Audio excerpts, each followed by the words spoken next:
Chances are your pants are not as fancy as the pair of very fancy pants that Mr. Fancy Pants will wear. When everybody's marching in the Fancy Pants parade, he's gonna pass the test, he's gonna be the best in terms of pants. It was the stuff of songwriters on YouTube, talk show hosts, and comedians. I think this is a horrible waste of time and taxpayers' money. Every minute they waste on this frivolous lawsuit, they're not able to waste on other frivolous lawsuits. He's joking about the lawsuit recently filed by Washington, D.C. Judge Roy Pearson. He sued a dry cleaner for $67 million over a missing pair of pants. Everyone agreed the lawsuit was frivolous, but it fanned the flames about all lawsuits and the lawyers who bring them. Jasmine, when I say trial lawyer or personal injury lawyer, what do you think? Well, kind of scumbags, leeches. They cling to you and they take everything what you have. I think ambulance chaser. Yeah. You think there are frivolous lawsuits? Definitely. Can you name one? The McDonald's coffee cup incident. And that attitude is exactly what these well-funded ads want to exploit. Some trial lawyers are exploiting our courts, using frivolous lawsuits to make millions. Who's behind the ads? Well, just follow the money trail. The U.S. Chamber of Commerce and major industries which have the most to lose in litigation. The pharmaceutical, chemical, and restaurant industry. Big insurance and tobacco and asbestos together have spent more than $200 million to create the myth of the frivolous lawsuit. The Chamber and its Institute for Legal Reform have targeted lawyers in civil suits, pushed to limit corporate accountability and Americans' rights.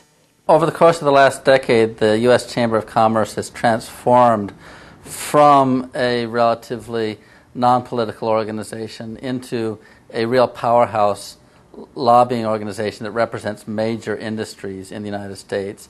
They employ, for example, 17 lobbyists just on the issue of asbestos alone to reduce the liability, change the legal climate with regard to lawsuits against companies that have used asbestos that have injured workers and the public. In fact, Rampton and the nonprofit Center for Media and Democracy finds that in the 1990s, Philip Morris and its friends began the PR push called the Tort Reform Program.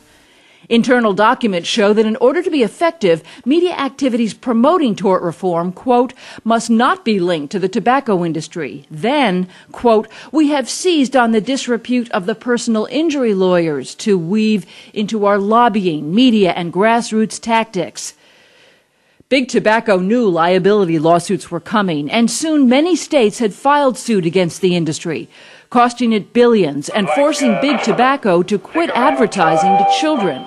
The Flintstone has been brought to you by Winston, America's best-selling, best-tasting filter cigarette. Winston tastes good like a cigarette should.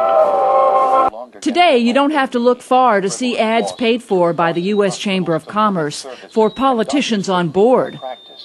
Congressman Don Sherwood is working to reform the legal system to stop lawsuit abuse and skyrocketing costs that are hurting healthcare. See the Chamber's name in the small print?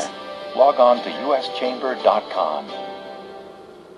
Why are corporations concerned? Why do they want to push tort reform? Because when they make a mistake and they affect someone's life or they affect someone's health, they don't want to pay for that, and because it comes out of their profits. And so it's in their best interest to prevent people from being able to be compensated for their injuries. Eddie Farah and other trial lawyers like him believe safeguards are in place to prevent frivolous lawsuits. Judges can throw out a suit like that. The contingency fee system means lawyers get paid only when they win. And Farah doesn't take cases he sees as frivolous. If the other side, or the insurance companies or the defense firms, know you're pursuing these cases which don't have merit, it affects the value of your other claims. The Chamber ads claim greedy lawyers are driving up insurance premiums. What they don't tell you is the powerful Chamber-backed industries want to cap what Americans can be compensated in civil courts for medical malpractice, such as the case filed by the parents of 8-month-old Kendall Bliss. In the hospital for fluids after suffering from a cold, an ER nurse squeezed the fluid bag and air into her system. Little Kendall turned blue and passed away.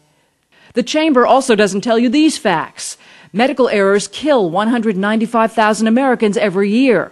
Only 1 in 8 seriously hurt by medical malpractice ever file a lawsuit. Medical malpractice lawsuits are decreasing. Median payout for all torts is down 55% to an average of $28,000.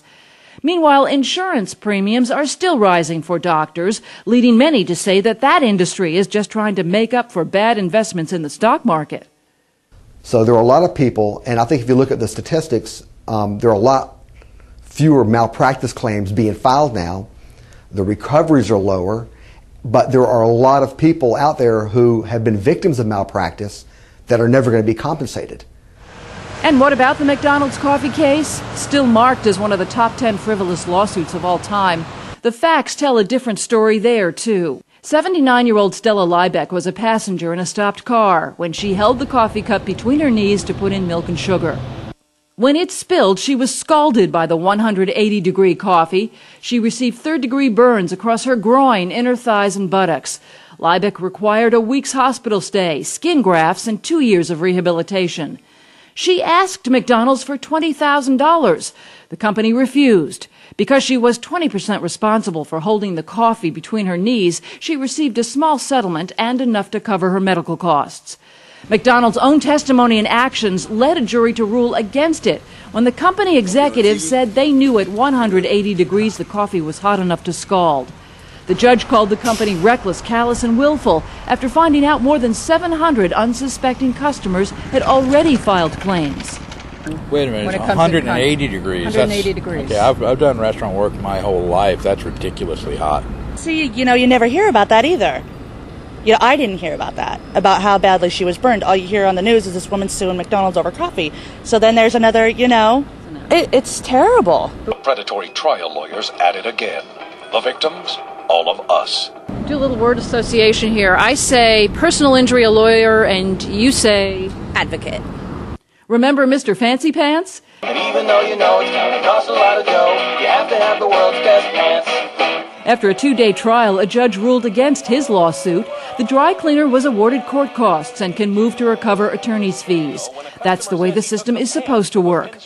The costs of the legal system are created by those who cause injury, not those injured through no fault of their own. Today, Americans need more protection from those who cause injury. They need more remedies through the court system, not fewer.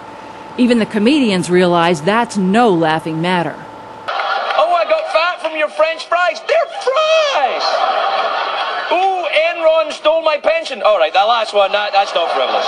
That's not frivolous. That's fair enough. Sue for that. Someone takes your pension away, you can sue. Your pants, I don't know.